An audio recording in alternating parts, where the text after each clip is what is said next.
Aquí comienza Pedro Ferriz de Con. En Central FM Equilibrio. Primera emisión. La revolución del intelecto.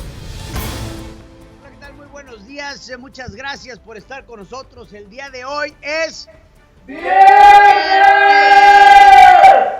Agosto, y a nombre del ingeniero Pedro Ferriz de Con, yo los saludo con el gusto de absolutamente todos los días. Yo soy Pedro Ferriz Híjar y es un placer estar aquí con todos ustedes en este viernesito. Vámonos con un resumen de lo más importante. Estás escuchando a Pedro Ferriz de Con. Central FM Equilibrio. Resumen informativo. La actividad que se registra en varios estados enfría las inversiones que podrían llegar a México por vía del TEMEC y otras naciones, consideró Ken Salazar, embajador de los Estados Unidos en nuestro país. Agregó que la violencia también afecta a los inversionistas nacionales, quienes le han externado su preocupación. Señaló que ya es necesario que la cooperación bilateral entre México y Estados Unidos dé resultados en materia de seguridad. Aclaró que los actos de violencia cometidos la semana pasada en 5 entidades no son actos terroristas. Mostró un mapa de México donde los estados están coloreados según el grado de riesgo. Destacaron Sinaloa, Tamaulipas, Colima, Michoacán, Guerrero y Zacatecas en rojo porque tienen nivel 4 de riesgo. Dijo que es necesario trabajar para que todo el país esté en verde, es decir, que exista seguridad para sus habitantes y visitantes. Opinó que se deben incorporar a otros actores como la iniciativa privada y las iglesias. Mario Delgado, presidente nacional de Morena, y Ricardo Monreal, presidente de la Jucopo en el Senado, reprobaron que el legislador Jaime Bonilla responsabilizara a Mariana del Pilar, gobernadora de Baja California, de la violencia de la semana pasada en esta entidad. El también coordinador de la bancada de Morena adelantó que conversará con ambos para decirles qué opinar y cómo opinar y apaciguar los ánimos.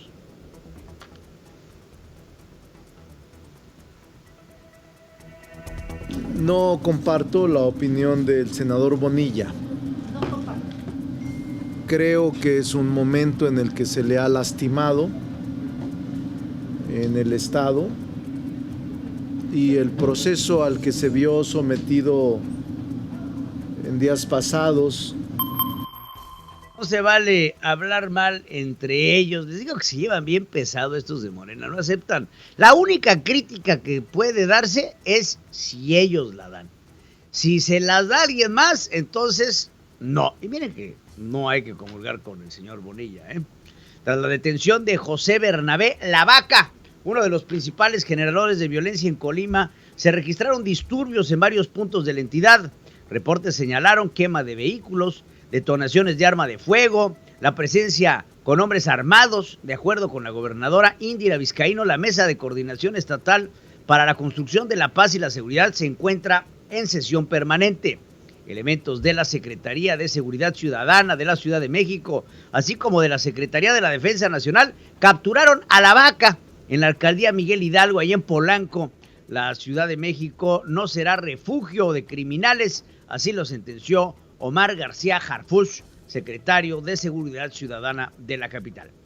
A poco más de 2 años de la captura de José Antonio Yeps Ortiz, el Marro, líder del cártel del Huichacol en Guanajuato, la ordeña de combustible y la violencia están imparables. De acuerdo con un informe de Pemex fechado el 2 de agosto a enero a junio de este año, la entidad gobernada por el panista Diego Chinué Rodríguez Vallejo sumaba 329 tomas clandestinas localizadas. Para la petrolera, los principales focos rojos son los municipios de Irapuato, con 73 tomas clandestinas de enero a junio de este año, seguido por Apaseo El Alto, con 54 piquetes en el mismo periodo. En la investigación por los videos de las entregas de dinero de Pío López Obrador, hermano del presidente, la Fiscalía Especializada de Delitos Electorales rechazó citar al presidente López Obrador y dijo que solo podría recabar su testimonio si el presidente decide rendirlo de forma voluntaria. Héctor Sánchez Saldívar, titular de la cédula B2-1 de dicha fiscalía, notificó por escrito a la defensa de Pío que la ley vigente impide la comparecencia del Ejecutivo y que la única posibilidad de desahogar esta diligencia es que él renuncie a esta excepción legal. La indagatoria inició luego de que en agosto del 2020 el periodista Carlos Loret de Mola difundiera un video en el que fue grabado junto con David León, ex coordinador nacional de Protección Civil, entregándole dinero en efectivo al hermano del presidente. Y claro, el presidente pues no puede presentarse a declarar, aunque es el beneficiado último. No es Pío, porque esa lana no era para Pío, esa lana era para el presidente López Obrador, pero él, que es el responsable, no puede declarar porque es el presidente de la República. Luis Manuel Rodríguez Bernabé, quien recientemente fue electo consejero estatal de Morena en Morelos, fue detenido junto con otro individuo por portación de arma de fuego de uso exclusivo de las Fuerzas Armadas. De acuerdo con reportes en redes sociales, la captura del consejero, quien además es secretario general de la Federación Libertad de Trabajadores del Estado de Morelos, se registró en la caseta 10 de la autopista que va a Emiliano Zapata. Debido a que la aportación ilegal de armas de fuego es un delito federal, los detenidos fueron puestos a disposición de la delegación de la Fiscalía General de la República en Cuernavaca, por lo que se espera que en breve sean remitidos ante un juez de control. El pasado 31 de julio se realizó la asamblea para la revocación del Consejo Estatal de Morena y en ella Rodríguez Bernabé resultó electo con 657 votos para integrar dicho órgano colegiado. Por cierto, después de 17 días de su elección interna, la dirigencia nacional de Morena publicó los resultados. Nada más se tardaron 17 días, ya ve que es cosa rápida. Nada más publicaron los resultados de 9 de 32 entidades. Se confirmó que los congresistas nacionales ganadores, en su mayoría alcaldes o funcionarios públicos, cercanos a los gobernadores, cercanos a los presidentes municipales, así como legisladores locales o federales o líderes de partido. Estos morenistas se convertirán en consejeros estatales este sábado y domingo para elegir a sus dirigencias locales. Se trata de Baja California Sur, Chihuahua, Coahuila, Colima, Nayarit, Puebla, Sinaloa, Sonora y Tabasco. De acuerdo con el calendario de la dirigencia nacional, este fin de semana también se nombrarán líderes en Aguascalientes, Querétaro, Quintana Roo, Yucatán. Sin embargo, los resultados de estos estados aún no se hacen públicos. A más de 4 meses de la desaparición de Devani Escobar, la Fiscalía General de la República atraerá la investigación del feminicidio luego de que los padres de la víctima solicitaron la intervención del gobierno federal. Ricardo Mejía, subsecretario de Seguridad, informó que además de la participación de la Fiscalía, la Fiscalía General de la República y la Fiscalía General de Nuevo León emprenderán acciones legales contra quienes obstaculizaron las indagatorias. La Fiscalía General de Justicia de Nuevo León en las próximas horas formulará imputación penal contra quienes obstruyeron la acción de la justicia al inicio de la investigación.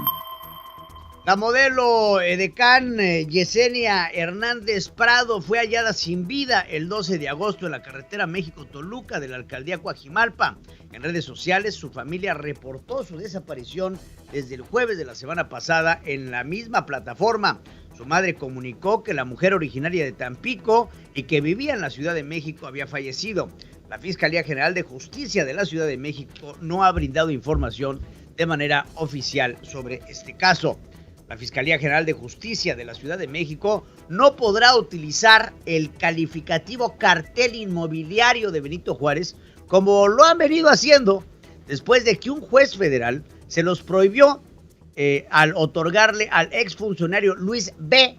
la suspensión definitiva de dicho término. También le ordenó que se abstenga de exponerlo como culpable del hecho, ya que no hay sentencia en su contra, lo que viola las garantías procesales.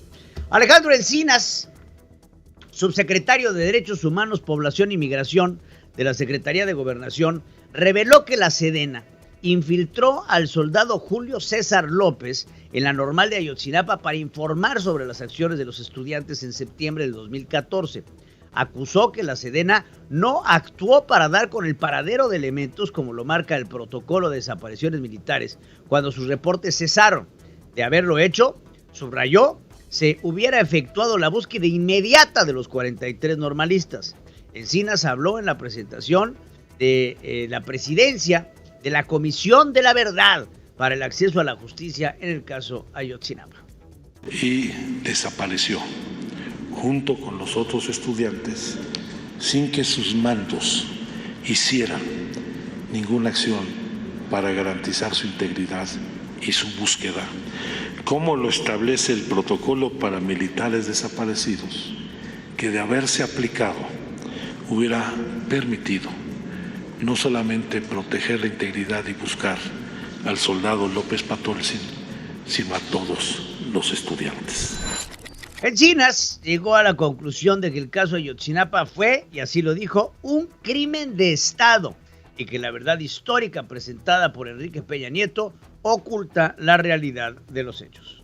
Que la desaparición de los 43 estudiantes de la Normal Isidro Burgos de Ayotzinapa la noche del 26 al 27 de septiembre de 2014 constituyó un crimen de Estado en el que concurrieron integrantes del grupo delictivo Guerreros Unidos y agentes de diversas instituciones del Estado mexicano. Que autoridades federales y estatales de más alto nivel fueron omisas y negligentes, existiendo elementos de presunción respecto de alterar hechos y circunstancias para establecer una conclusión ajena a la verdad de los hechos. El subsecretario de Derechos Humanos reconoció que actualmente no hay indicios de que los 43 normalistas se encuentren con vida, pues las evidencias indican que fueron ejecutados. Se confirma la identificación de 3 de los 43 estudiantes desaparecidos, que no hay indicio alguno de que los estudiantes se encuentran con vida. Por el contrario, todos los testimonios de evidencias acreditan que estos fueron arteramente ultimados y desaparecidos.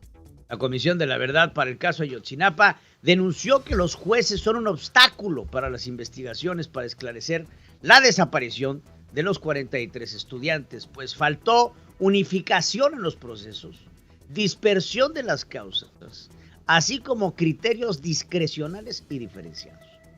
Los desfalcos millonarios efectuados en Segalmex, considerada como la CONASUPO de la 4T, son investigados por la Fiscalía General de la República como actos de delincuencia organizada. Roberto Salcedo Aquino, secretario de la Función Pública, reveló que existen 38 denuncias de carácter penal, 618 expedientes por faltas administrativas, 22 pliegos y 9.500 millones de pesos en observación. Tanto la dependencia como la Auditoría Superior de la Federación están encima de ello.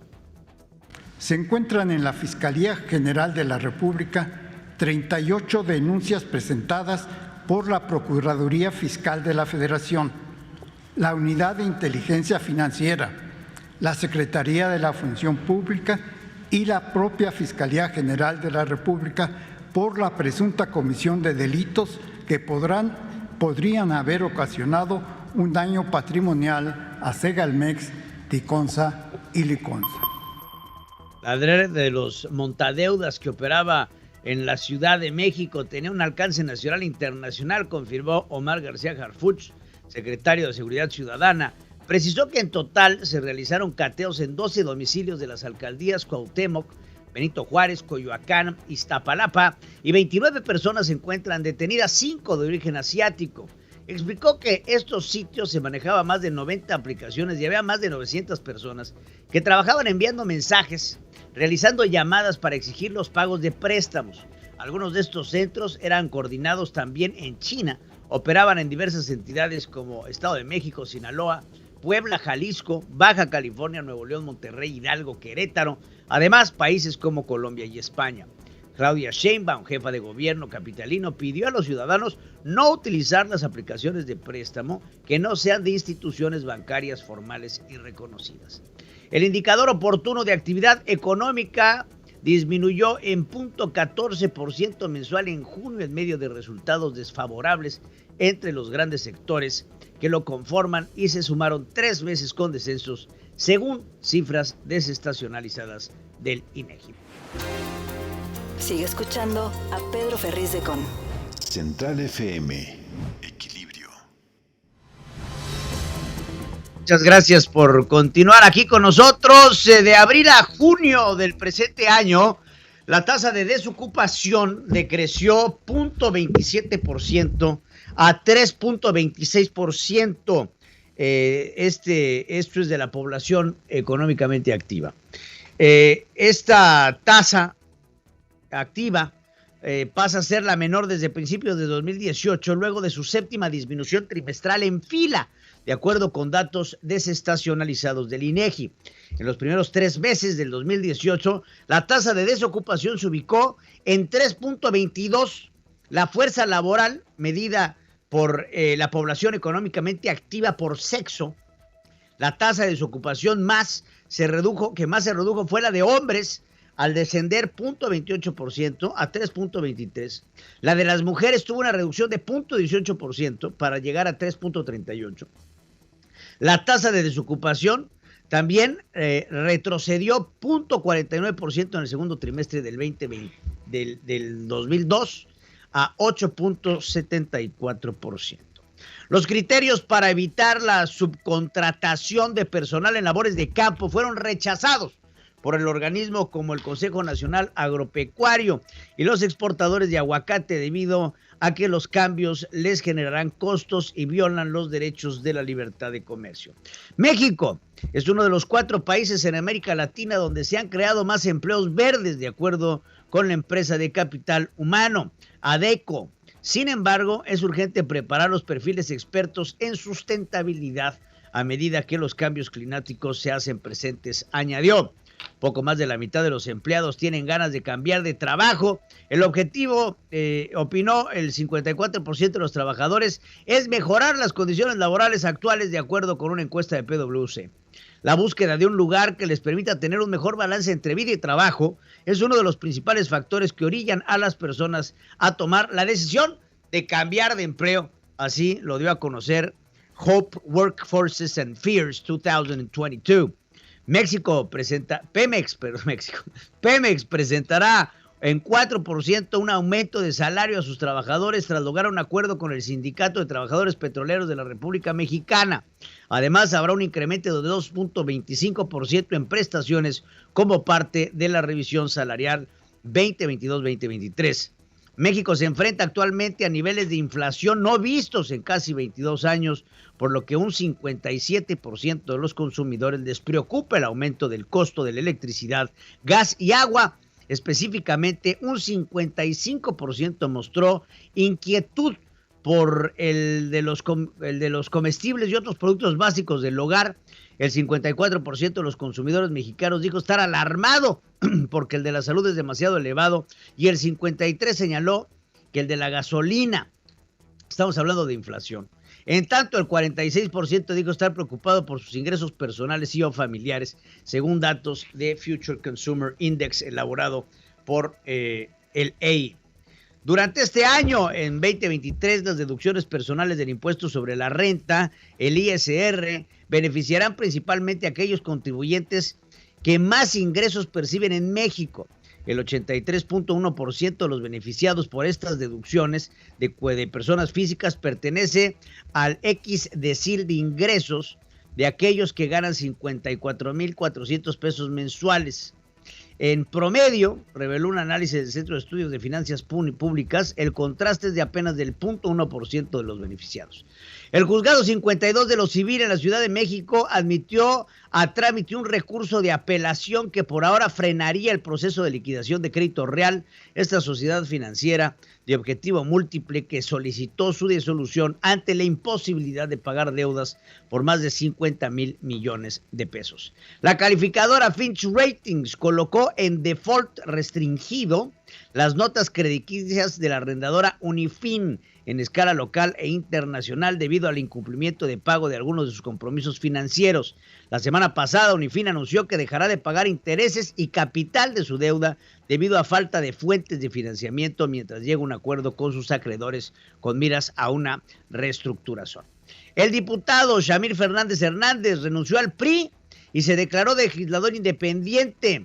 Ahí lo hizo en medio de una de estas reuniones del PRI en donde argumentó no estar de acuerdo con el actual dirigente y la dirigencia y sus decisiones encabezadas por Alejandro Moreno. Afirmó que se va del partido por los escándalos del presidente del PRI, pues consideró que si son ciertas y fundadas las acusaciones en su contra. Aseguró que no busca otra candidatura, aunque fuentes del partido reportaron que seguramente este diputado del PRI ya tiene algún ofrecimiento de Morena, se los firmo, para ser candidato. 3 veces diputado local, ahora diputado federal por el Distrito 6 de Coahuila, Xamir Fernández no le avisó a nadie de su separación del partido, y ahí, pues entiéndase que ahí el líder del partido en ese estado pues es Miguel Riquelme, que tampoco sabía nada, ni por lo menos Alejandro Moreno, y el que es el coordinador de la bancada del PRI es Rubén Moreira. Mientras cabe mencionar que Riquelme y Moreira son coahuilenses los dos, ¿no?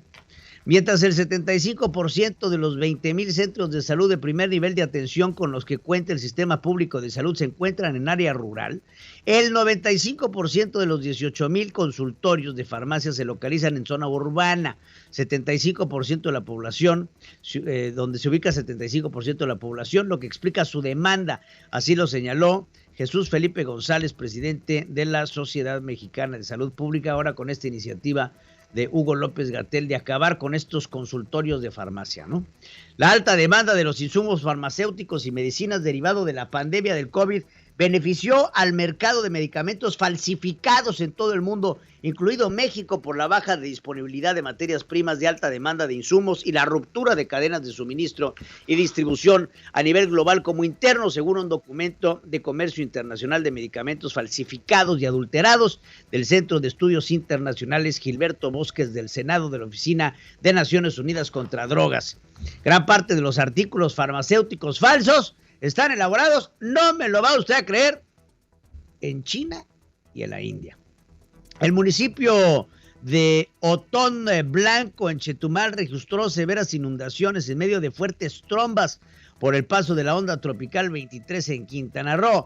Al menos 4 colonias resultaron dañadas, los cruces viales, automóviles quedaron bajo el agua, de acuerdo con diversas imágenes y videos que manda la población. El ayuntamiento informó que se encuentra en el proceso de evaluar los daños y enviar apoyo a las personas afectadas. Vean nada más cómo estuvo la tromba.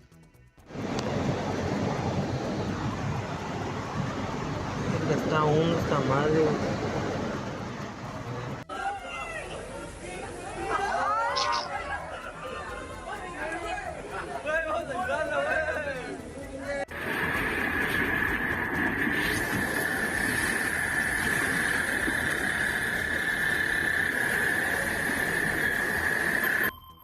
No, pues ahí sí se quedaron atascados. Las intensas lluvias que registró Sonora en algunas zonas por encima de los 100 milímetros provocaron también inundaciones, afectaciones, viviendas, pues inundaciones en automóviles, en Hermosillo, Nogales, Guaymas, Empalme y Cajeme. Retenidos desde hace 15 días el obispo Rolando Álvarez y otras personas allá en Nicaragua, en la curia episcopal de Matagalpa, con pocos alimentos que quedan en casa y sin atención médica, ya que la policía nicaragüense los tiene rodeados y no permite el ingreso de víveres ni personal sanitario. Rolando Álvarez, investigado por intentar desestabilizar Nicaragua, este sacerdote, agradeció las muestras de solidaridad en medio de tensiones entre el clero y el gobierno del señor Daniel Ortega. La guerrilla colombiana, el Ejército de Liberación Nacional, anunció la liberación de 6 soldados que mantenía retenidos como parte de un gesto de buena voluntad para lograr un acercamiento con el nuevo presidente Gustavo Petro. Y si algo debe de saber Gustavo es eso, ¿no? Porque, si mal no recuerdo, Gustavo Petro era miembro de una guerrilla del M-16. Entonces, pues algo debe de saber de guerrillas, ¿no? Entonces, claro, los guerrilleros ven que un guerrillero se hace presidente en Colombia y pues ahí está un gesto de buena voluntad. Jair Bolsonaro, presidente de Brasil, jaló y trató de quitarle el teléfono celular a un joven que lo insultó frente a su residencia de Brasil, donde frecuentemente se detiene a saludar a sus simpatizantes. O senhor quer falar comigo, presidente? Fala comigo. Sim. Fala comigo, presidente. Vem cá, vem cá. Oxi! Ué! Não! Vem cá, vem cá. Oxi! Ué! Não! Eu quero falar contigo. Tá maluco, ué!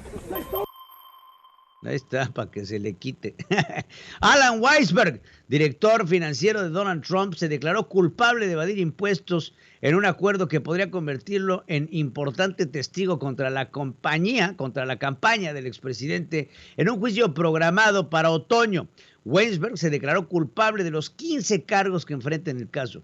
Fue acusado de evadir impuestos sobre los amplios beneficios adicionales que obtuvo la empresa, incluidos los pagos de arrendamiento de automóviles de lujo, el alquiler de un departamento en Manhattan, la matrícula de una escuela privada para sus nietos. Es la única persona que enfrenta cargos criminales hasta el momento en la larga investigación en contra de las compañías y en contra del exmandatario Donald Trump. Imagínense ustedes que tu nieto va a la escuela y entonces, tú eres presidente de Estados Unidos, el nieto va a la escuela y no pagan la colegiatura. ¿Lo corres o te amuelas?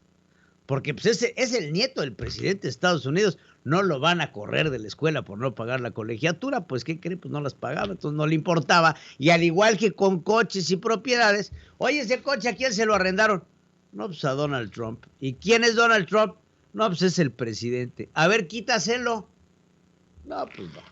Un juez de Manhattan acordó sentenciar a Weisberg 5 meses de prisión, 5 años en libertad condicional en el complejo penitenciario Rikers Island en la ciudad de Nueva York, aunque será elegible para su liberación mucho antes si se comporta bien tras las rejas. Tendrá que pagar este señor $2 millones en impuestos, multas e intereses. Bruce Regenhart, juez federal, se comprometió a hacer pública al menos parte de una declaración jurada que justificó el reciente allanamiento en la residencia del expresidente Trump, al tiempo que ordenó al Departamento de Justicia presentar una propuesta de redacción para el caso. Heidi Matar, de 24 años, acusado de apuñalar al novelista Salman Rushdie la semana pasada en Nueva York, se declaró inocente de los cargos de intento de asesinato y agresión de segundo grado y quedó en prisión sin derecho a fianza. El ejército ruso informó que desplegó aviones de combate armados con misiles hipersónicos de última generación que estarán en alerta 24 horas en la región báltica más occidental del país a medida que se produce tensiones crecientes con Occidente por las acciones de Moscú en Ucrania. El ministro de Relaciones Exteriores de Rusia rechazó una propuesta del secretario general de la ONU, Antonio Guterres, para desmilitarizar el área alrededor de la planta de energía nuclear. Justificó que sería más vulnerable. Un tribunal saudí condenó a Salma al-Shebab, estudiante de doctorado de 34 años en prisión. Se le acusa de difundir rumores y retuitear a disidentes, según documentos judiciales, decisión que suscitó una condena mundial. Activistas y abogados consideraron que la sentencia contra al-Shebab, madre de 2 hijos e investigadora de Universidad de Leeds en Gran Bretaña, es escandalosa, incluso para los estándares de justicia saudíes.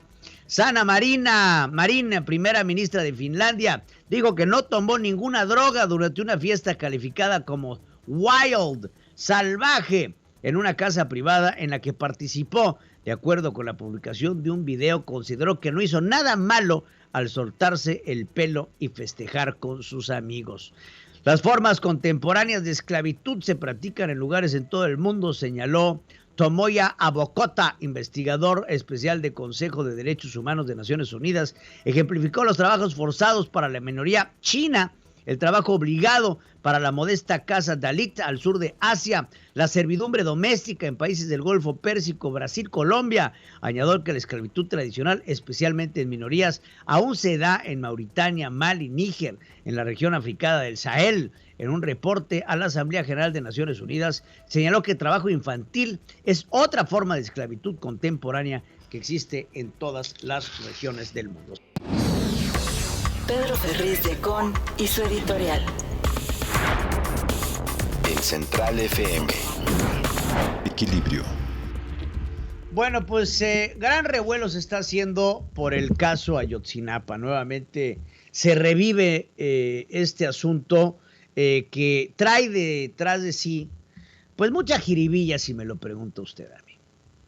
Creo que todos sabemos desde hace mucho tiempo que el caso de Ayotzinapa fue en efecto un crimen de Estado. Todos aquí sabemos que desde hace mucho tiempo todo lo que sucedió en el caso de Ayotzinapa simplemente había algo que no hacía sentido. Desde un principio, desde que se hacían las investigaciones con Jesús Murillo Caram, que decía esto, ¿se acuerdan? No sé si se acuerdan de este episodio. Hasta ese momento parecía otra cosa. Nosotros tenemos competencia a partir de que se determina la intervención de delincuencia organizada. Tenemos una Muchas gracias. Última. Ya me cansé. Muchas gracias. Hemos agotado. Ya me cansé, decía Jesús Murillo Caram en esa conferencia de prensa, en donde el gobierno de Enrique Peña Nieto decía que esto todo era, bueno, la investigación más profunda que se había hecho en México desde quién sabe qué tanto. Nada hacía sentido. Se fueron los restos óseos de unos huesos que se encontraron en Cocula, en donde supuestamente se habían encontrado los normalistas y que habían sido quemados con basura y llantas. Se fueron a Innsbruck, en donde dieron el resultado de algunas muestras óseas que confirmaron que efectivamente ahí habían sido quemados estos estudiantes normalistas. La pregunta es, ¿qué pasó? Yo no vi ayer a Alejandro Encinas decirnos qué pasó. ¿Por qué desaparecieron 43 personas de la nada? ¿A dónde se fueron? ¿Cuál fue el motivo? ¿Cómo los ultimaron? Pero la razón más importante de todas, ¿por qué? Estos, supuestamente, eran estudiantes de una normal rural en Ayotzinapa, Guerrero, que estudiaban. Seguramente alguno de ellos era uno que otro revoltoso, seguramente alguno que otro de ellos, chance, y estaba unido a Guerreros Unidos, o a los Rojos, o a N cantidad de grupos. Guerrero, como estado, tenía como gobernador a un señor de nombre Ángel Eladio Aguirre, que no hace otra cosa más que ponerse borracho en la casa de gobierno. ¿Pero qué pasó? ¿Había un tema de narcotráfico? ¿Eran secuestradores? ¿O simplemente alguien de la noche a la mañana decidió ir a una normal rural y desaparecer a 43 normalistas? ¿Qué pasó? Ayer Alejandro Encinas decía, esto fue un crimen de Estado. Había un militar infiltrado que también desapareció. El ejército, la falta de actuación, el tiempo que se tomaron para llegar, las investigaciones, las constantes conferencias de prensa, las manifestaciones, los padres, la gente que salía a las calles, vivos se los llevaron, vivos los queremos. La lectura de nombres, el teatro que se convirtió el país por la desaparición de 43 normalistas, en donde sus rostros los tenemos plasmados. Y ahí estaban en Paseo de la Reforma. No fueron una marcha, fueron muchas marchas las que se hicieron para dar a conocer una verdad, que una verdad histórica no fue suficiente. La llegada de Andrés Manuel López Obrador prometía el esclarecimiento a manos de Alejandro Encinas de lo que sucedió. Ayer se dio este momento en donde todos estábamos prensados de la televisión, de los medios de redes sociales, para ver a un Alejandro Encinas decirnos, perdone usted, pura baba de perico.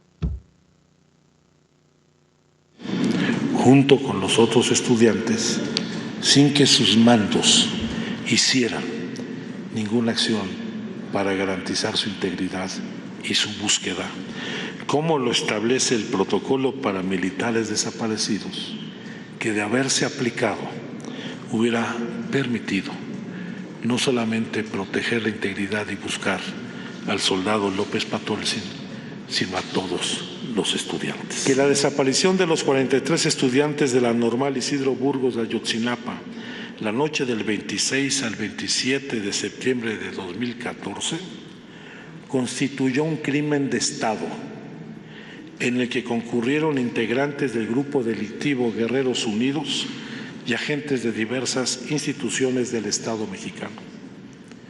¿Qué autoridades federales y estatales de más alto nivel fueron omisas y negligentes, existiendo elementos de presunción respecto de alterar hechos y circunstancias para establecer una conclusión ajena a la verdad de los hechos? Se confirma la identificación de 3 de los 43 estudiantes desaparecidos, que no hay indicio alguno de que los estudiantes se encuentran con vida. Por el contrario, todos los testimonios de evidencias acreditan que estos fueron arteramente ultimados y desaparecidos. Díganme ustedes, ¿en dónde está la novedad?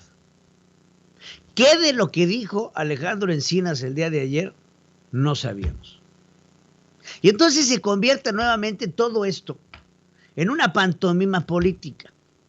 Hace poco, el mismo Andrés Manuel López Obrador hablaba sobre sus opositores y cómo estos tomaban raja política de las tragedias. La línea 12 del metro, lo que está sucediendo ahorita en la mina, en Coahuila, en Sabina, y tantos otros, las inundaciones de Chiapas, de Tabasco, N cantidad de incidentes que pasan durante un mandato presidencial. Porque no es exclusivo de Andrés Manuel. A todos los presidentes, a todos les ha pasado algo. Pasta de coche, lo que sea. Este sopilotazgo que se da sobre la muerte para sacar raja política es miserable. Es malintencionado. Porque no nos han dado a conocer nada. Y por eso le hago la pregunta el día de hoy, en nuestras formas de consulta, que es la siguiente. Alejandro Encinas, subsecretario de Gobernación, calificó el caso Ayotzinapa como un crimen de Estado sin dar a conocer ninguna novedad sobre el caso de la desaparición de los alumnos. ¿Considera usted que esto es un avance significativo de la lucha contra la corrupción? ¿O es un circo más de la Cuarta Transformación? Y se lo pregunto por esto. Órale, ya sabemos que fue un crimen de Estado. Ya sabemos que los 43 normalistas no están con vida. Ya sabemos todo lo que Alejandro Encinas nos informó. Ahora, ¿quiénes son los responsables?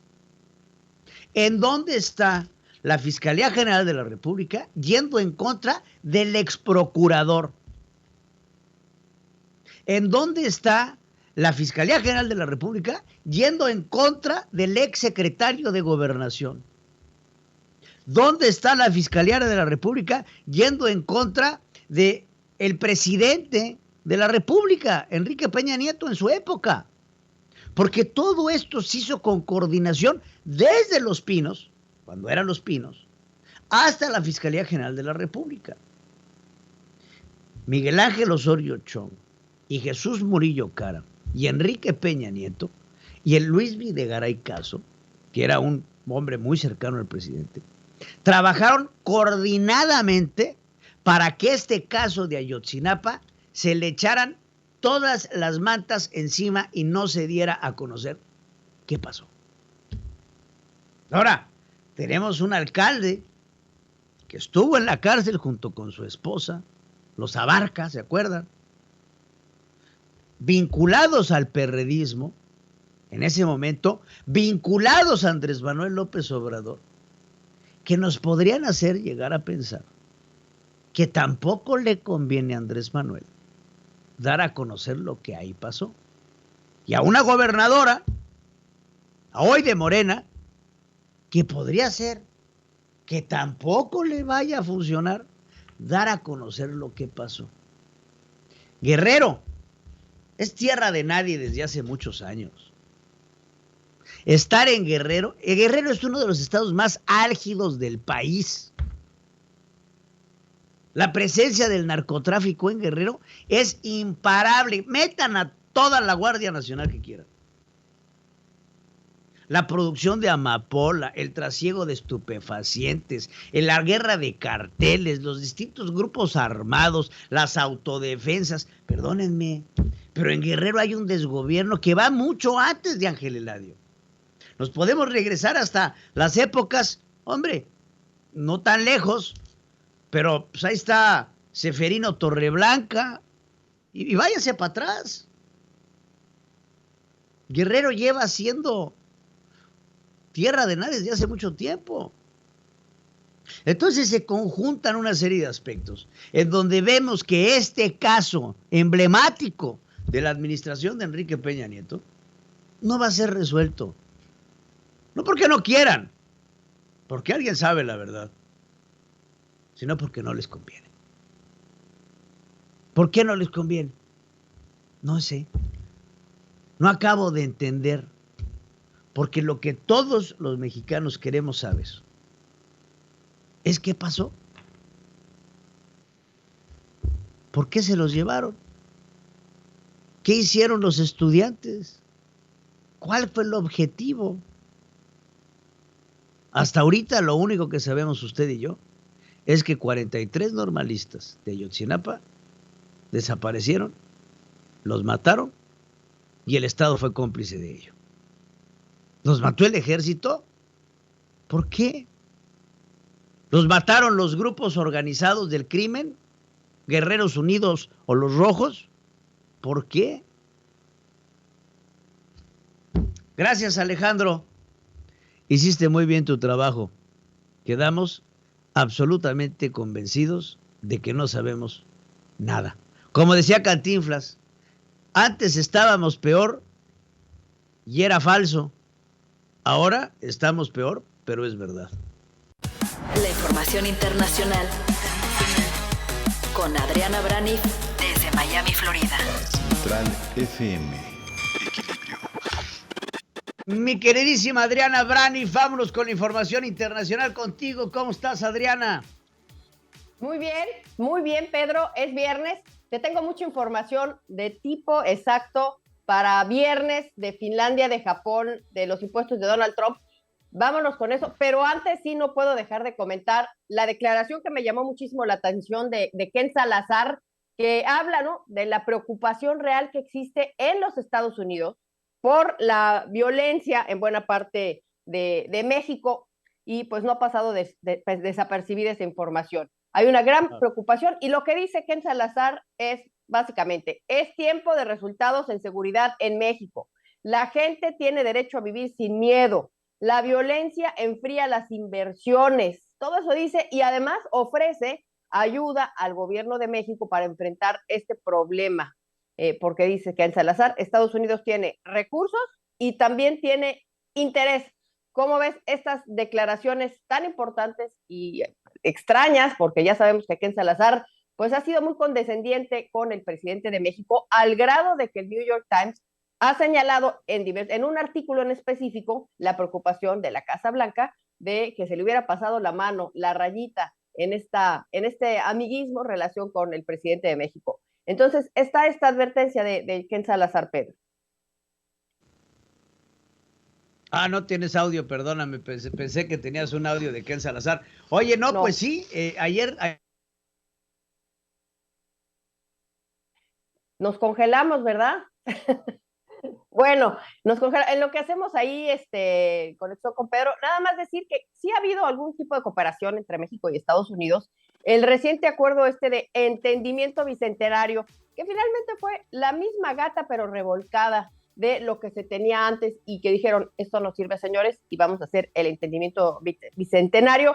Pero lo que es un hecho, y lo hemos recalcado aquí, es que el presidente de México ha limitado muy fuertemente el terreno de participación de Estados Unidos, concretamente pues del FBI y de todas las instancias de los Estados Unidos, de la DEA sobre todo. Acuérdense que por ahí se decía también que le habían quitado su estacionamiento de avión ahí en la DEA en el aeropuerto.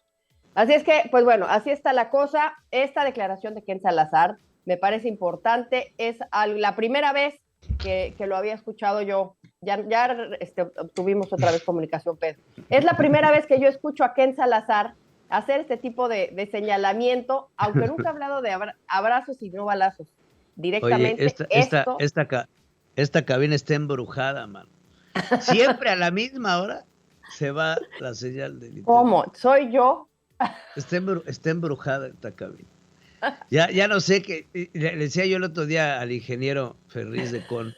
Le digo, nosotros tenemos equipo de primera. Consolas, de micrófonos, todo, el ATEM, la quién sé qué. Y se nos va, no podemos tener una transmisión. Y tú con tu camarita, con tu celular, sales perfecto. Qué horror. No, qué ahorita me veo un poco quemada ahí en la imagen, no sé por qué. No me fui a tanear, ¿eh? Aquí quemada, pero con la sociedad. Olvídate, la cámara es no. Oye, ya afuera de WhatsApp, lo que vimos con Ken Salazar, a mí también me llama la atención, porque parece hasta un jalón de orejas desde la Casa Blanca, ¿no?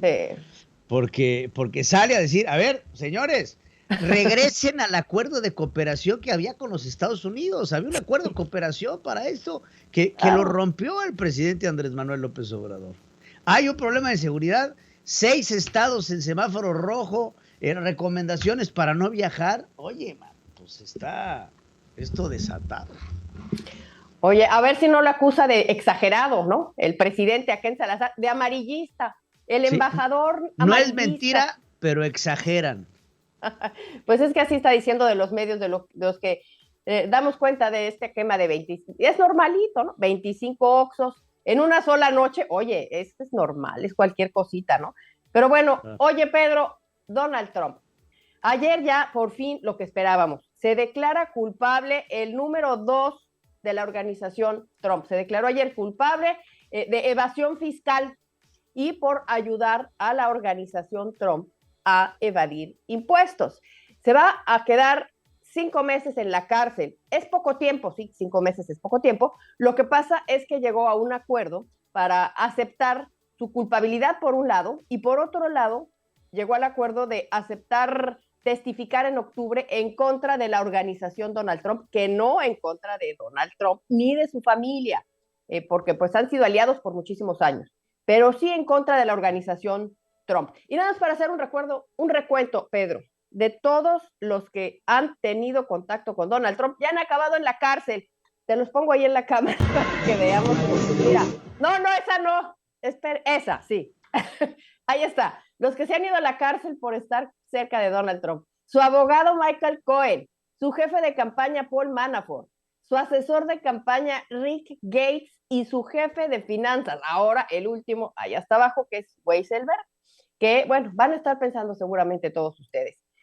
Si ayudó a la empresa de Donald Trump, este último que vemos ahí, a cometer crímenes financieros, pues la pregunta obvia sería, ¿irá a la cárcel Donald Trump? ¿Estará involucrado en esto? Pues la respuesta es que no, porque la historia, Pedro, auditorio, es que no tenía ni idea de lo que estaba pasando en su organización, en todos los niveles, algo así, para entender, como Andrés Manuel López Obrador y México. Entonces, pues no sabía, no. Era ignorancia no culpable. Sí, porque mira, aquí en los Estados Unidos la intención de cometer un crimen juega mucho papel.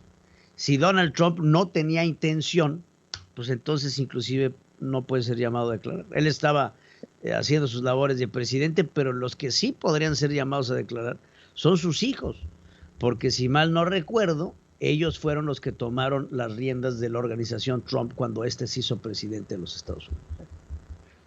El hecho es que el culpable va a ser la organización Donald Trump. Van a salir por eso, librados. Pero el líder de la organización Donald Trump fue Donald Trump Jr. Cuando Donald Trump se hace presidente, él le pasa el liderazgo de sus organizaciones a sus hijos para no incurrir en conflicto de intereses. Entonces, pues digo, yo me quiero imaginar que en Don Jr. pues tendrá que responder sobre ello, ¿no? Bueno, ya lo llamaron a declarar a Donald Trump y usó el quinto amendment, dijo, ese que dice que me declaro que no puedo hablar porque no voy a inculpar a mí mismo. El asunto aquí es que estos delitos datan no de la presidencia de Donald Trump, sino de mucho tiempo atrás, desde que era el magnate ahí de bienes raíces de Nueva York. O sea, estamos hablando de muchos años atrás. Pero bueno, ese es el tema. Vamos a ver qué sucede. Esto sí va a salir dañadísima la organización Trump, financieramente hablando, que ni qué. Ahora, otro asunto, ahora sí vienen las dos notas de viernes, Pedro, que te vas a divertir muchísimo. Fíjate, Vladimir Putin está ofreciendo dinero a la rusa que tenga 10 hijos. 10 hijos. ¿Por qué? Porque necesita poblar Rusia. Ahora que ya todos salieron corriendo después de que invadieron Ucrania, pues se ha quedado despoblado el país. Y entonces está ofreciendo esto, es revivir un premio que existía en la ex Unión Soviética, que se llamaba Madre Heroína. Y sí, no, totalmente estoy de acuerdo, ¿no? Madre heroína con 10 hijos. Dice que el hijo número 10 recibe la mamá 1 millón de rublos, que equivale a $16,500 americanos. 10 hijos cuestan más que eso, Pedro. Ahora no. Sí que ¿dónde está el deal? Ahora, quizá te alcance, no te veo en la cámara, pero ahorita te ponen. Quizá alcance esos $16,500 para salir corriendo, porque, no, o 10 hijos, imagínate. No, hombre, ¿cuánto te cuestan 10 hijos? No sale. ¿Te cuestan más? No sale. Y a eso agrégale la inflación. No sale. No sale la cuenta, ¿no? A ver qué rusa se atreve. Oye, y Japón, qué risa con Japón. Japón está en un grave problema, Pedro, porque los jóvenes no están consumiendo alcohol. Ese es el gran problema de Japón. El gobierno está haciendo una campaña, fíjate, para convencer a los jóvenes de que consuman más alcohol, y eso no es lo extraño. Lo extraño es que no lo está logrando. No está llegando el mensaje y los jóvenes siguen sin consumir alcohol. ¿Por qué está pasando todo esto? Porque a raíz de la pandemia, los bares, que allá se llaman izakayas, para que tomen nota, izakayas, pues recibieron un duro golpe con la pandemia porque cerraron las finanzas, no se recaudaba. El impuesto por alcohol es un fuerte ingreso para Japón y no se estaba recaudando, y esa tendencia o esa costumbre de consumir alcohol pues ya está bajando, se está saliendo de moda en Japón, y entonces el daño financiero a la tercera economía más grande del mundo, que es Japón, pues está pegándole duro, ¿no? Entonces están realizando un concurso para encontrar la manera de hacer que los jóvenes beban más y revitalizar la industria. O sea, lo que quieren básicamente es arreglar el problema financiero y causar un problema social. Ya lo creo. Entonces, los japonesitos no les gusta el trago. Que saquen el sake, ¿no? Diría, el sake, tráete el sake. Oye, ya nada más para finalizar, lo que es no tener escándalos en un país como Finlandia, lo que es no tener, pues, a la casa gris, ¿no? O no tener los sobres amarillos, o no tener 25 Oxxos incendiados, o no tener una nueva escuela mexicana que busca adoctrinar al país. Lo que es no tener todo eso. Mira cuál es el escándalo de Finlandia. Que nos corran el video y vamos a comentarlo.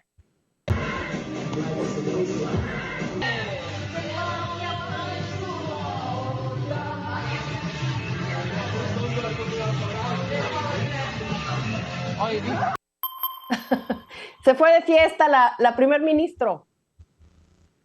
Y ya, porque inclusive dicen que consumió drogas, ¿no? Y dice, oye, no hice nada, nada más me fui de fiesta y me solté el chongo, ¿no?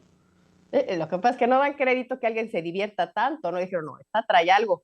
Pero fíjate, nada más, algo que, pues, todo el mundo se queda. Y es una chava joven, 30 años, que pues está ahí en una fiesta soltándose el chongo, y alguien agarra el teléfono y la graba, y este ha sido el mayor escándalo de Finlandia, que quizá no entendamos la cultura finlandesa, pero pues realmente lo que es no tener por qué preocuparse en un país como Finlandia, ¿no? Ya lo creo, mi querida Adriana. Pues ahí está, no me queda más que pedirte que nos ayudes a invitar a la gente a que esté con nosotros en los distintos lives que tenemos a lo largo del día, de lunes a jueves. Hoy no, porque es viernes. Hoy no. Pero de todos modos, recordarle a la gente en dónde nos puede escuchar. Sí, lunes a jueves, como bien dices, vamos a estar en este punto central 4 horas. A partir de las 5 de la tarde estoy yo con Punto de Vista, luego llega Pedro Ferriz de Con en Punto Central a las 6 de la tarde, Dora Ferriz Híjar, punto y aparte 7 de la noche, y punto final contigo, Pedro Ferriz Híjar. Esto, recuerden, de lunes a jueves, pero como todo se queda grabado, pues hoy, si tienen ganas de vernos y escucharnos y nos extrañan, pues bien podrían irse ahí el on demand y escuchar lo que platicamos el día de ayer. Ahí está, mi querida Adriana. Pues como siempre, muchas gracias. Es un placer compartir estos micrófonos contigo. La entrevista con Pedro Ferriz de Con. Central FM. Equilibrio. Tengo el gusto de tener en la línea a Fernanda Bedaño. Ella es coordinadora anticorrupción del Instituto Mexicano para la Competitividad, el IMCO, para hablar de diversos temas, principalmente en el proceso de compras y transparencia del gobierno. Y te agradezco muchísimo, Fernanda, por estar aquí con nosotros. Al contrario, muy buenos días.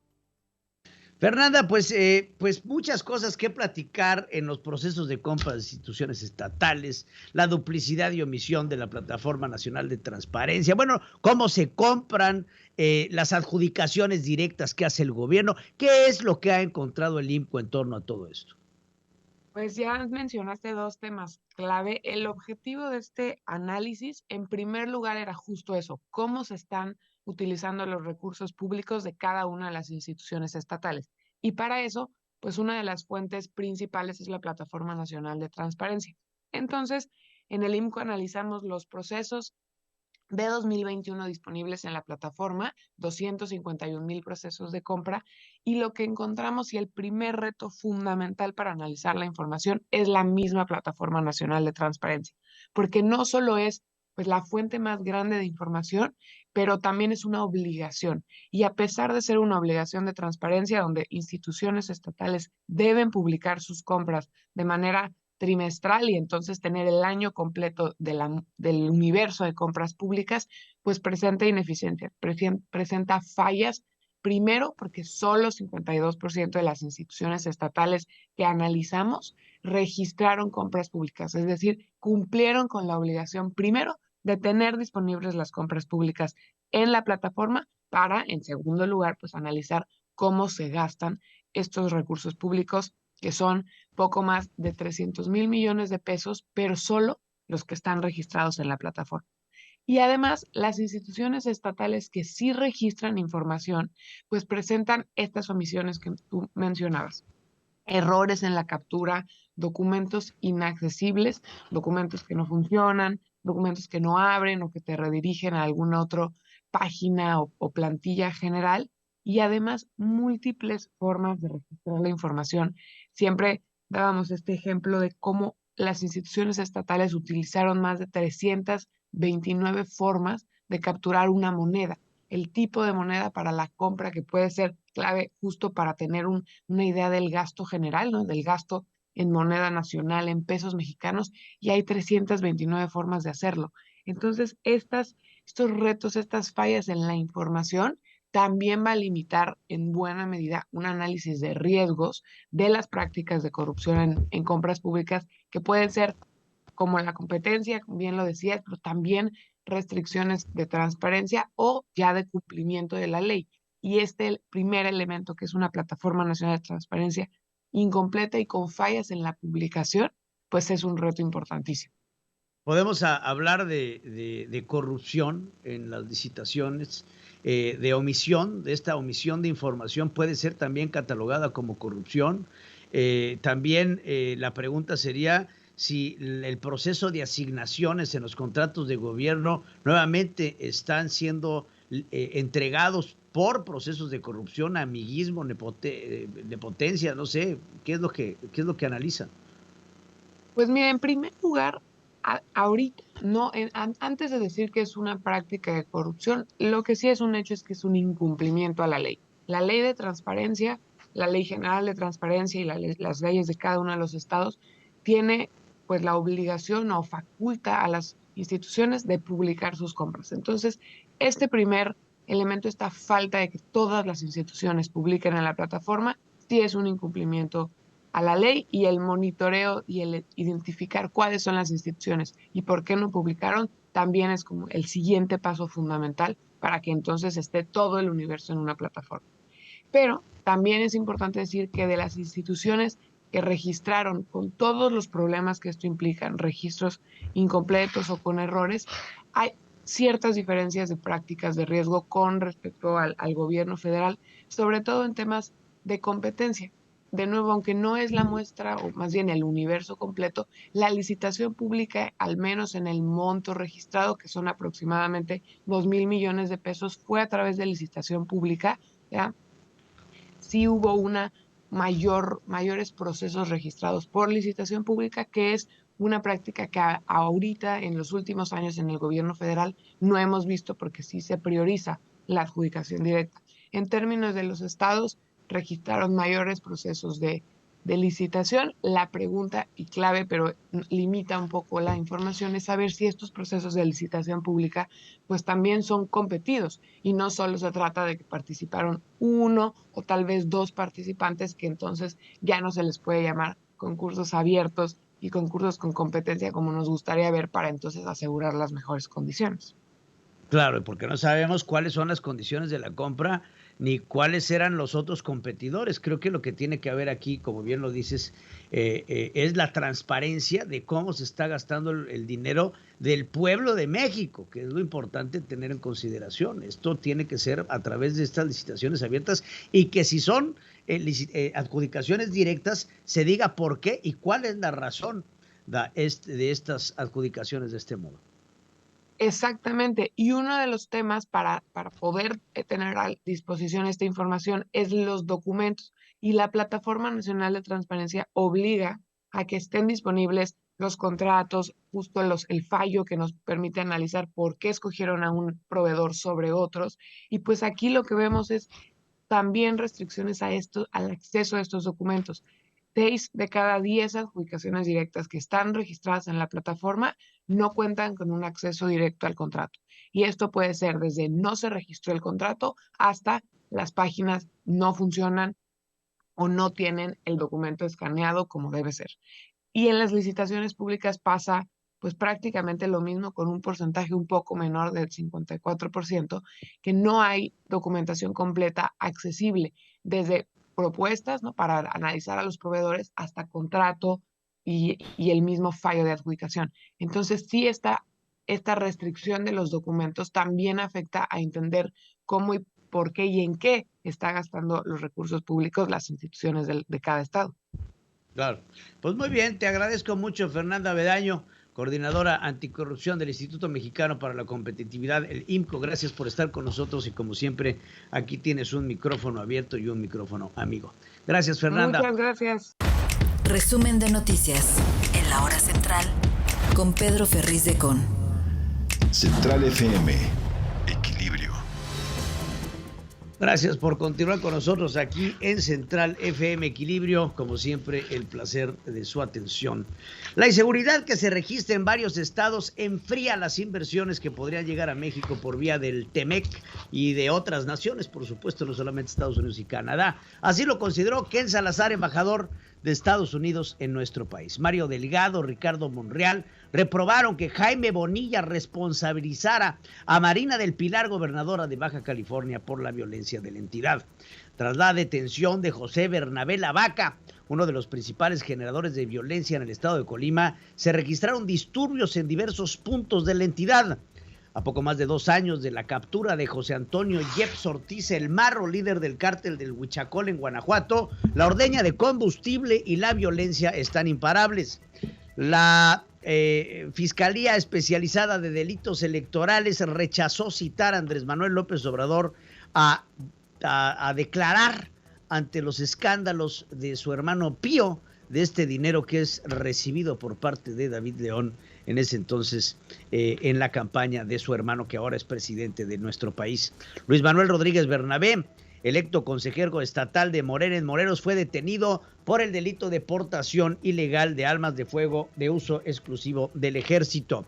Después de 17 días en su elección interna, la Dirigencia Nacional de Morena publicó los resultados de 9 de 32 entidades. Todavía les faltan todas las demás. A más de 4 meses de la desaparición de Devani Escobar, la Fiscalía General de la República atraerá la investigación del feminicidio. La modelo y edecán Yesenia Hernández Prado fue hallada sin vida en la carretera México-Toluca, en la alcaldía Coajimalpa. La Fiscalía de Justicia de la Ciudad de México no podrá utilizar el calificativo cartel inmobiliario de Benito Juárez luego de que un juez federal se lo prohíbe. La Sedena pudo evitar la desaparición de los normalistas de Ayotzinapa y de su militar infiltrado, así lo reveló Alejandro Encinas, subsecretario de Derechos Humanos de la Segov, quien concluyó que este caso fue un crimen de Estado. Los desfalcos millonarios detectados en Segalmex son investigados por la Fiscalía General de la República como delincuencia organizada. La red de los montadeudas que operaban en la Ciudad de México tenía alcance nacional e internacional, así lo confirmó Omar García Harfuch, secretario de Seguridad capitalina. La OAE disminuyó en 0.14% mensual en julio en medio de resultados desfavorables entre los grandes sectores, lo que conforma y suma 3 meses con descenso según cifras desestacionalizadas de el INEGI. Estamos hablando de la población económicamente activa. De abril a julio del presente año, la tasa de crecimiento decreció 0.27% a 3.26% y la población económicamente activa, para ser la menor desde principios del 2018, luego de su séptima disminución. Los criterios para evitar la subcontratación de personal en labores del campo fueron rechazados por la Cámara Nacional de Exportadores de Aguacate. México es uno de los 4 países de América Latina donde se ha creado más empleos verdes, de acuerdo con empresas de capital humano de ADECO. Más de la mitad de los empleados desean cambiar de trabajo para mejorar sus condiciones laborales, según un estudio de Workforce Hopes and Fears del 2022. Pemex aumentará 4% el salario y 2.25% las prestaciones de sus trabajadores tras lograr un acuerdo con el Sindicato de Petróleos Mexicanos. México se enfrentará a niveles de inflación no vistos en casi 22 años, por lo que un 57% de sus consumidores les preocupa el aumento de electricidad, gas y el agua. Durante este año del 2023, las deducciones personales de ISR, impuesto sobre la renta, beneficiarán principalmente a aquellos contribuyentes que tienen más ingresos en México. El juzgado 52 de lo civil de la Ciudad de México admitió a trámite un recurso de apelación que por ahora frenaría el proceso de liquidación de crédito real. Fitch Ratings colocó en retroceso las notas crediticias de Unifin a escala local e internacional por incumplimiento de pago de compromisos financieros. Seguimos con el resumen. La alta demanda de insumos farmacéuticos y medicinas derivados de la pandemia benefició al mercado de falsificados en todo el mundo, incluido México. Chetumal registró severas inundaciones en medio de fuertes lluvias por el paso de la onda tropical 23 en Quintana Roo. Las intensas lluvias que registró Sonora en algunas zonas por encima de los 100 milímetros provocaron inundaciones y afectaciones en viviendas y automotrices en Hermosillo, Nogales, Guaymas, Empalme y Cajeme.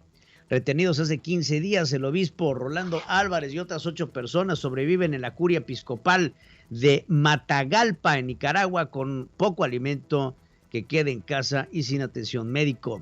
Rolando Álvarez, investigado por intentar desestabilizar Nicaragua, agradeció las muestras de solidaridad en medio de tensiones entre el clero y el gobierno. El ELN, el Ejército de Liberación Nacional en Colombia, anunció la liberación de 6 soldados como parte de un acercamiento de buena voluntad que se tiene con el nuevo presidente Gustavo Petro. Jair Bolsonaro, presidente de Brasil, jaló y trató de quitarle el celular a un joven que lo insultó frente a su residencia en Brasilia. Allen Weinsberg, director financiero de Donald Trump Organization, se declaró culpable de evadir impuestos en un acuerdo que podría convertirlo en testigo contra el expresidente.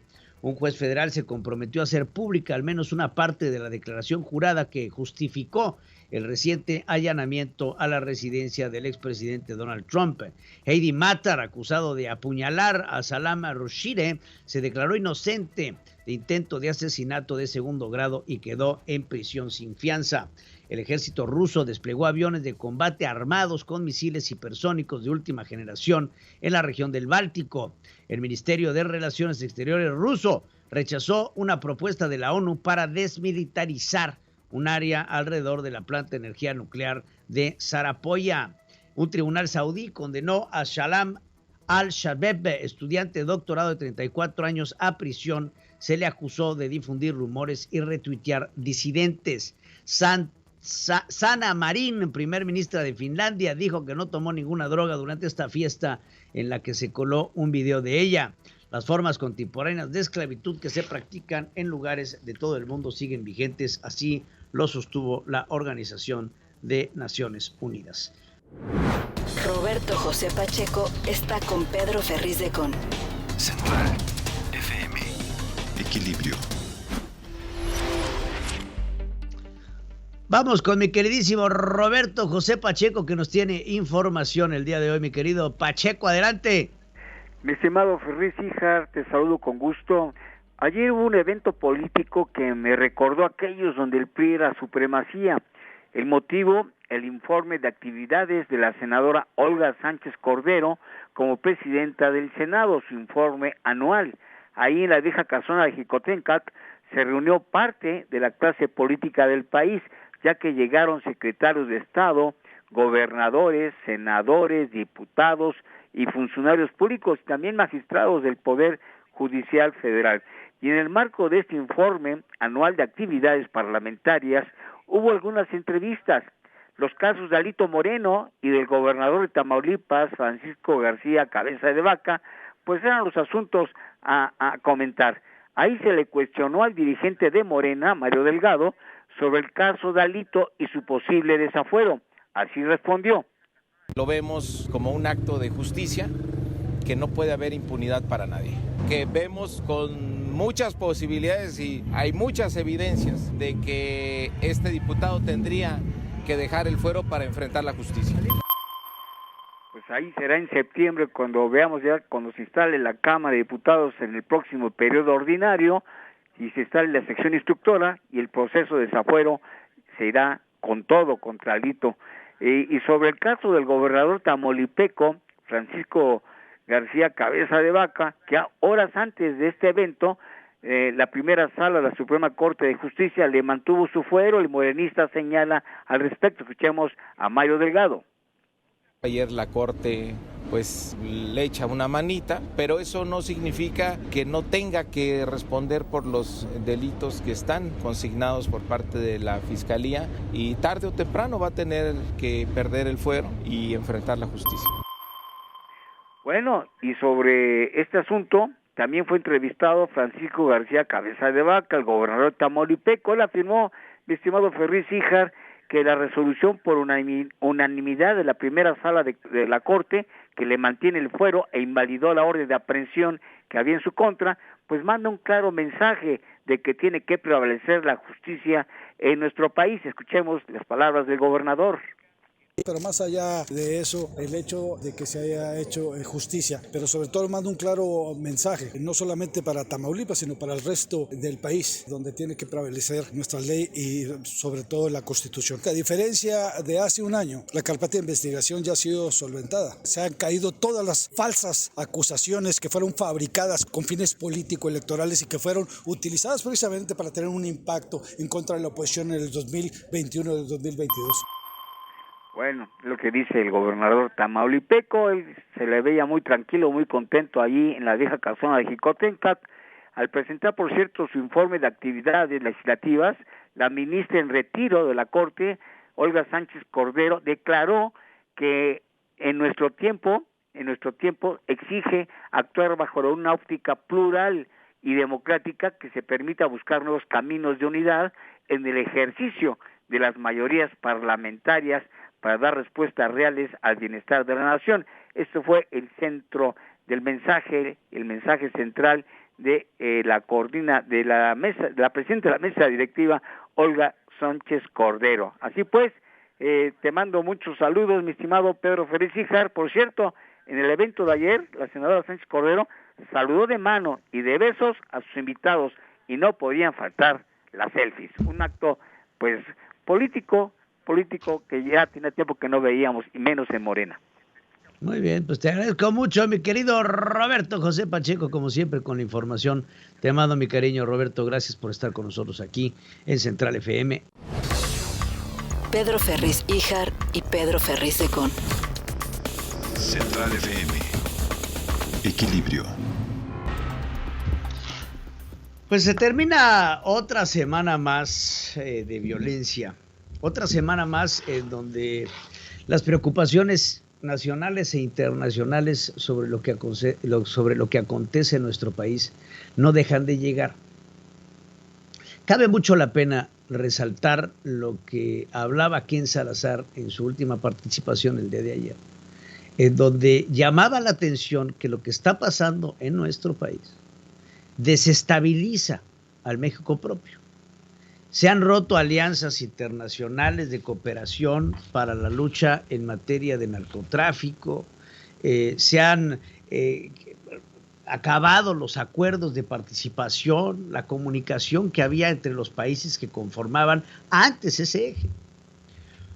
Ahora el presidente Andrés Manuel López Obrador hace un llamado a sus colegas de otros países, a presidentes de otros países, para instar, y así lo dice, a Estados Unidos y Canadá, de dejar de tener una política intervencionista ante los países de América Latina.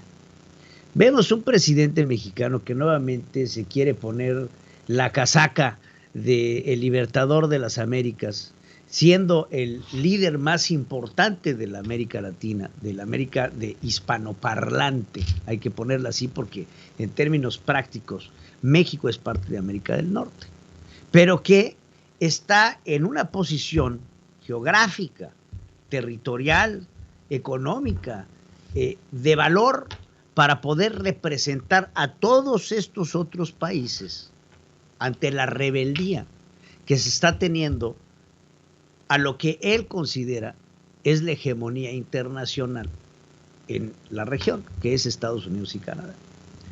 Son discursos viejos, son discursos trillados, son discursos que llegan a inclusive el cansancio de muchos mexicanos, que tenemos que darnos cuenta que hay tantos problemas internos, hay tantas cosas que están mal en este gobierno, que nos tenemos que dejar de este tipo de discursos y tenemos que enfocarnos en lo que realmente es importante para sacar adelante a nuestro país.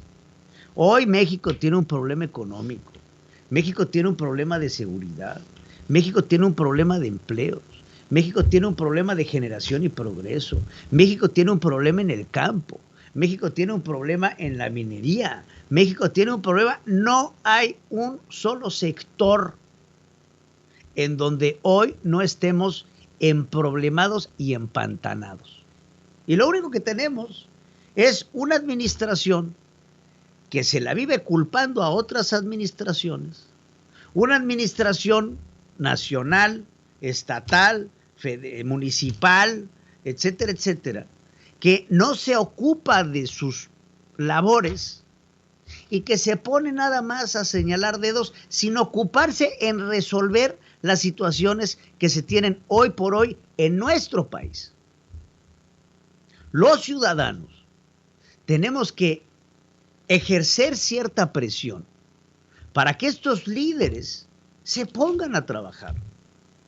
Lo que hemos visto en esta campaña, bueno, fíjense, se me salió, lo que hemos visto en esta presidencia y en estos gobiernos y en estos mandatos no ha sido más que una interminable campaña política, en donde no hay hechos, en donde no hay resultados, en donde no hay progreso, en donde están los focos y las vistas de instituciones, de gobiernos, de empresas, de calificadoras, de todos, internacional y nacionalmente hablando, en la presidencia de la República, que es incapaz de generar resultados en ningún orden. Lo vemos en comisiones de la verdad y institutos para devolverle al pueblo lo robado y pura bola de faramayas que no resuelven de fondo la promesa más importante de campaña que tuvo Andrés Manuel López Obrador para llegar a la presidencia y justificar su estancia en la presidencia. El presidente Obrador llegó con la encomienda, con la promesa, con la garantía, con la certidumbre de que iba a acabar con los grandes problemas que tenía nuestro país, porque a decir de él, tiene la altura moral para poder hacerlo. Pero lamentablemente los hechos nos dicen todo lo contrario. No hay altura moral, no hay capacidad. Vivimos en un país en donde todas las estructuras de gobierno, todas las estructuras de rendición, todas las estructuras de cooperación, todas las alianzas, todo lo que hemos venido construyendo en los últimos 40 años mínimo de gobierno, han sido destrozadas, han sido acabadas, los fondos de ahorro se los llevaron, hicieron lo que se les pegó la gana. Salir de este atolladero en el que hoy estamos metidos no va a ser cosa fácil, se los digo, no va a ser cosa fácil. Inclusive hay quien ve en el futuro próximo un cambio de estafeta hacia los mismos, y nada podría llegar a ser más peligroso para nuestro país que volver a una nueva administración que siga con los mismos lineamientos de la transformación, que más que transformación se ha convertido en una deformación nacional. Hoy los mexicanos, hoy los ciudadanos, hoy las organizaciones civiles, hoy los partidos políticos de oposición o en el poder, tendríamos que buscar un frente común para poder echar adelante un país que iba en franco crecimiento y que a raíz de la ingobernabilidad en la que estamos hoy sumersos, no podemos salir adelante. Reflexione por un segundo. ¿Qué hubiera pasado si López Obrador no hubiera ganado la presidencia? El eslogan más importante de campaña que tenía López Obrador era: estaríamos mejor con López Obrador. Hágase esa misma pregunta. ¿Estaríamos mejor sin López Obrador? Hablemos de cine con Ricardo Colorado en Central FM Equilibrio. Mi queridísimo Ricardo Colorado, te saludo con el gusto de los viernes. ¿Cómo estás, mi amigo? Mi querido Pedro, ¿cómo estás? Te abrazo realmente. Hoy viernes de cine. Hoy es un viernes especial para mí y para todos, porque pues se abre un ciclo y cierra otro. Y yo quería, primero que nada, agradecerle a Central FM Equilibrio todos estos años, donde no solamente entablamos una amistad y aprendimos y crecimos y llegamos a una audiencia crítica, pensante, y sobre todo fue un viaje muy emocionante para poder comunicar, Pedro. Hoy empiezo un viaje para una película que empiezo a producir, voy a Sudamérica y voy a cambiar un poco de micrófonos para volver a las cámaras, y va a ser un momento de mi vida muy importante para aprendizaje y para crecimiento, y quise yo con antelación darte las gracias, Pedro, por este espacio, a ti, a tu papá, a todo el equipo de Central. Hoy es mi última participación en un espacio que tuve en Bienestar 4 años, donde crecí muchísimo, y quería aprovechar para desearte a ti y a tu equipo lo mejor siempre hoy, y darle un abrazo a nuestra audiencia, a nuestro público que nos siguió durante todo este tiempo, para siempre escucharnos cuando hablamos de cine, alguna recomendación, para una crítica, ¿no? Cuando hablamos de festivales. Bueno, pues hoy cerramos un ciclo y vamos a estar siempre en contacto y en comunicación, porque somos parte de un solo equipo, Pedro. Sabes, mi querido Ricardo, que aquí no te deseamos más que lo mejor, y que emprendas estos nuevos viajes y estos futuros y que te vaya muy bien. Siempre tienes las puertas abiertas en esta casa que es tu casa y aquí en donde tienes una familia. Te agradezco mucho, Pedro. Fue un viaje emocionante, la verdad. Yo creo que son ciclos y ahorita, bueno, pues se abre en mi vida una nueva oportunidad.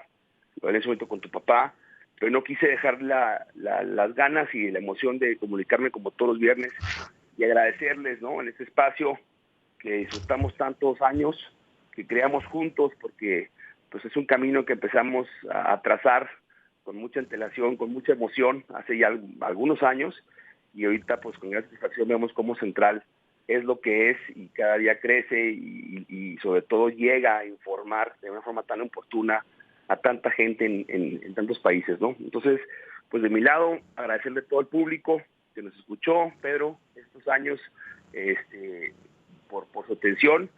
Y la recomendación de hoy, Pedro, sería estar en familia, ¿no? Disfrutar a la familia. Porque el cine tiene que ver con los nuestros, es un espacio para esparcir el alma, esparcir el corazón y convivir. Eso fue algo de lo que más disfruté todo este tiempo, porque recomendábamos películas, contenido, para ver siempre en familia, para ver en un espacio donde teníamos que convivir con los nuestros, y fue lo más bonito de ese espacio, ¿no? El poder siempre tener alguna recomendación para que la gente disfrutara. Sin duda, mi amigo, de eso se trata, y aparte de todo, el cine es algo que nos apasiona a todos, y es un placer, como siempre, tener una persona que sepa tanto como tú de este aspecto, mi querido Ricardo.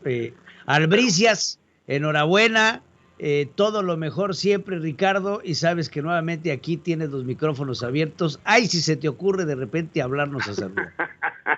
Gracias, Pedro, te abrazo, y bueno, pues tenemos en contacto, y nos mantendré en tanto de qué sucede en el Inter. Pues ánimo, arriba corazones.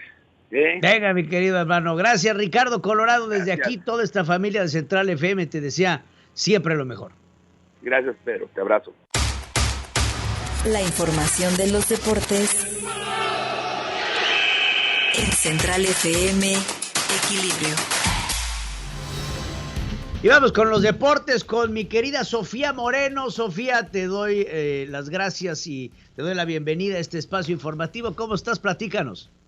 Hola, muy buenos días. Muchísimas gracias por el espacio, Pedro. Los saludo con muchísimo gusto, tanto a ti como a toda la audiencia. Y bueno, mucha información. Te platico rápidamente porque ya se definió el castigo a Deshaun Watson, este mariscal de campo ahora de los Browns. Bueno, que cargaba con más de 24 denuncias por acoso y abuso sexual. Y bueno, la NFL y la Asociación de Jugadores de la Liga aumentaron la sanción, que le recordamos a la gente, era solamente de 6 juegos.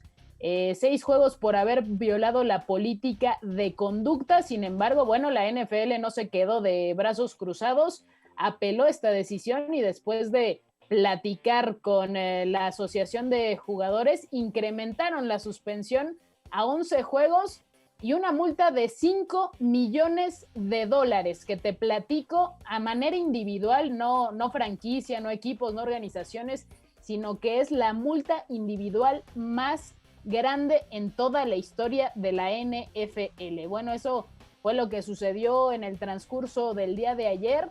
También Watson tendrá que ser evaluado por expertos en conducta agresiva sexualmente para saber si es apto de volver a los emparrillados de la NFL. También se va a crear un fondo de $7 millones para ayudar a ciertas organizaciones que previenen, bueno, este tipo de cosas, ¿no? De abusos sexuales, también que acompañan a las víctimas. Y bueno, ¿cómo reaccionó?